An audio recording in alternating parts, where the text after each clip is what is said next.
Track 7.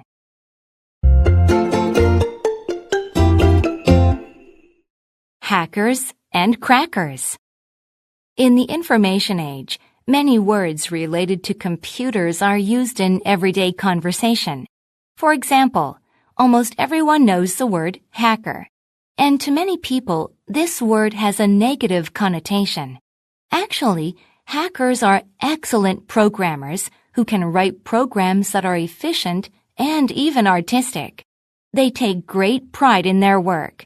The term hacker was first used at the Massachusetts Institute of Technology, MIT, around 1969.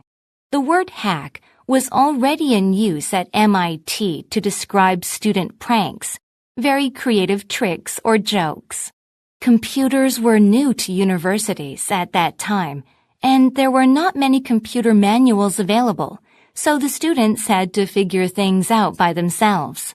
In the process, they often wrote small sections of code to make programs do what they wanted.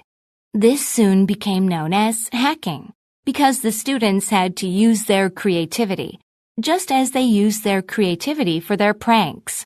Because of this history, hackers consider themselves noble and curious people. They use hacking to satisfy their curiosity and to learn new computer skills, but most do not believe in destroying information or causing trouble. In fact, hackers have an ethical belief: do no harm. They believe it is all right to probe a computer system for weaknesses, as long as none of the data is damaged. In addition, they always notify the administrator of the system so that the weakness can be fixed. On the other hand, malicious programmers exploit weaknesses in systems. Hackers call these people crackers. Crackers are people who break into or crack open computer systems with selfish motives. Sometimes they steal information, and sometimes they release viruses into the systems. Hackers are not happy when computer criminals are called hackers. Unfortunately, most people use the word hacker for both hackers and crackers. The actions of crackers, who are also called black hats, give hackers a bad reputation.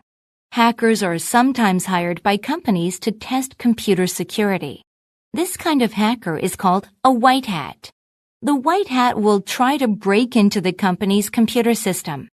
If he or she succeeds, the company can find and fix the problem.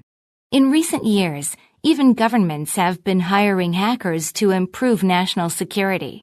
Hackers spend a lot of time developing technology. In fact, if it were not for hackers, the only programs available to computer users would be expensive ones from companies like Microsoft. Who do you think writes those freeware programs we download? For example, the popular Mozilla Firefox browser was developed by hackers. Hackers have also contributed to the Linux operating system, as well as many other open-source programs. They spend hundreds of hours working on projects and receive no pay at all. Hackers are the misunderstood heroes of modern culture. Without them, we would not have such excellent computer systems. While there are some unethical crackers in the world, we should be careful not to blame hackers for what crackers do.